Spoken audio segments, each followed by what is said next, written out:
Hello and welcome to the Tennis Performance Show, where we're going to talk about all things tennis and performance, including how to boost your mind, your body, and your craft so that you're the best tennis player you can be. Today, what I'd like to talk about is what we can do between the points. So a couple of questions that we're going to answer on today's show are: why is my mental routine between points important? How can I build my mental focus between points? And how can I stay composed in a big point? And also what you can do to refocus when your mind wanders during a match. Yeah, I get it. I play tennis as well, and it's a really tough sport. It gets heated up there, and you get tense, and you get tight, and the match is really close. And what happens is, a lot of times, we underperform. And we underperform in these crucial moments where in practice we absolutely could have crushed it. And so my question is, how do guys like Federer, how do guys like Zverev and Djokovic and Nick Kyrgios, how do they stay tough under pressure? And how do they structure their practice so that they're going to do great when it comes time to actually play the big points? And what I'd love for you to imagine is being able to be aggressive yet calm and confident and focused and just super switched on so that you're actually crushing it during matches. And a couple of the ways, so okay, let's start with question one. Question one was, why is my mental routine between points important? Well, first of all, what is a mental routine? A point has a cycle, right? And when a point ends, whether through an unforced error, winner, ace, whatever, then the time between the points starts. And that's the time we actually win the match. That routine has a physical and a mental component. The physical component, you can often see players doing, and it might be Maria Sharapova's playing with her hair, it might be Rafael Nadal's playing with his socks, it might be what Djokovic used to do quite a bit, which is bounce a tennis ball like 30 or 40 times.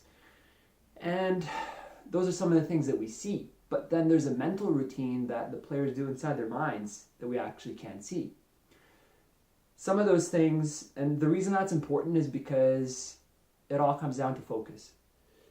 These players do any sort of thing that actually helps them refocus their attention and their mental focus back onto the present moment.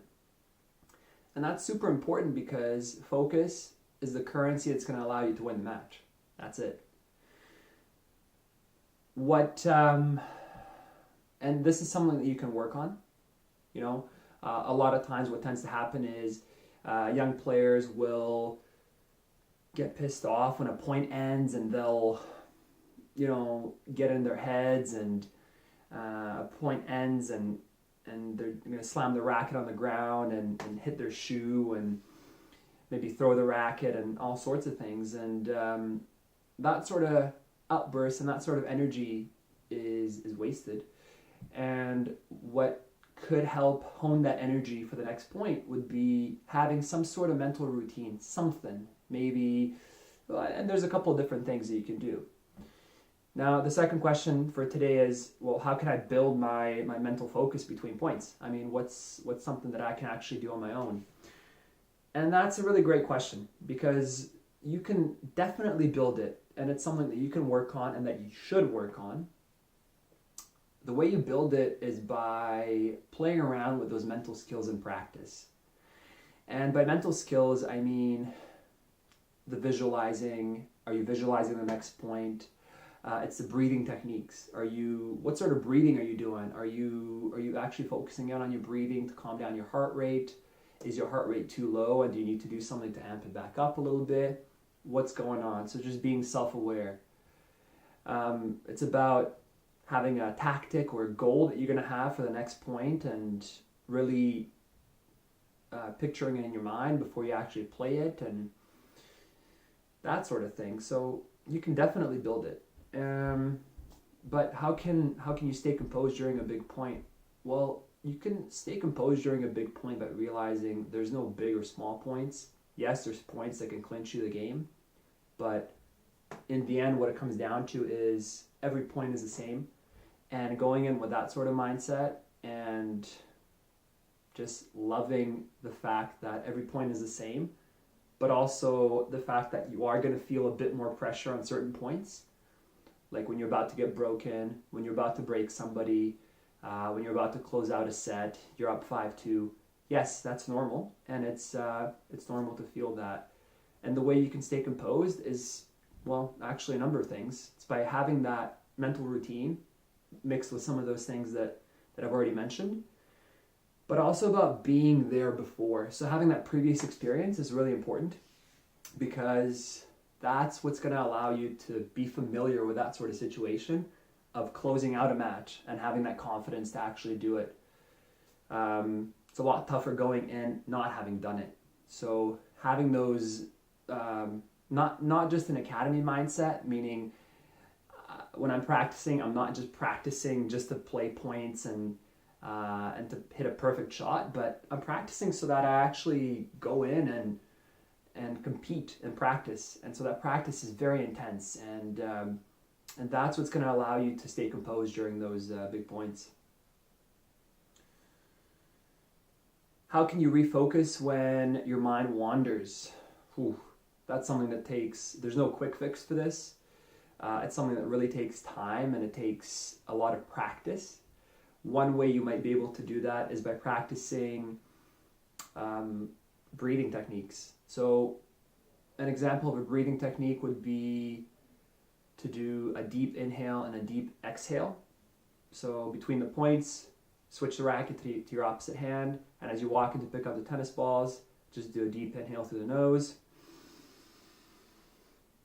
and a deep exhale through your mouth. And it's something that people on the sidelines wouldn't see. It's something that you know that you do unconsciously.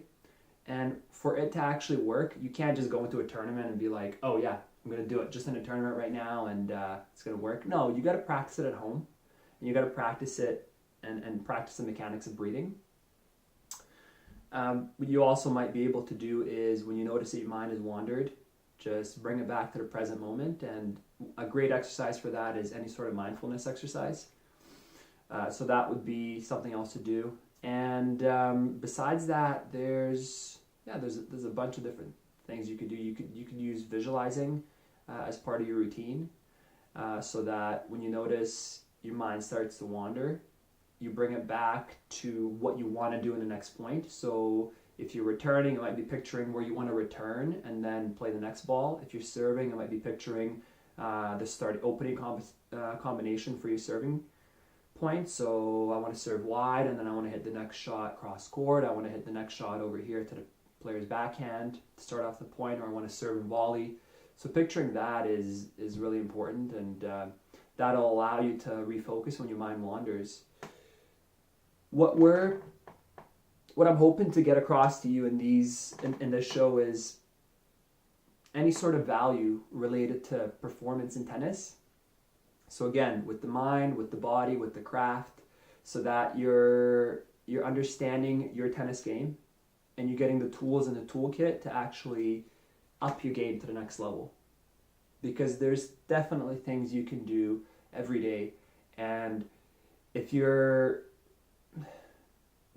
a big myth in tennis where, let's say I mess up a shot, or so let's say I mess up a shot.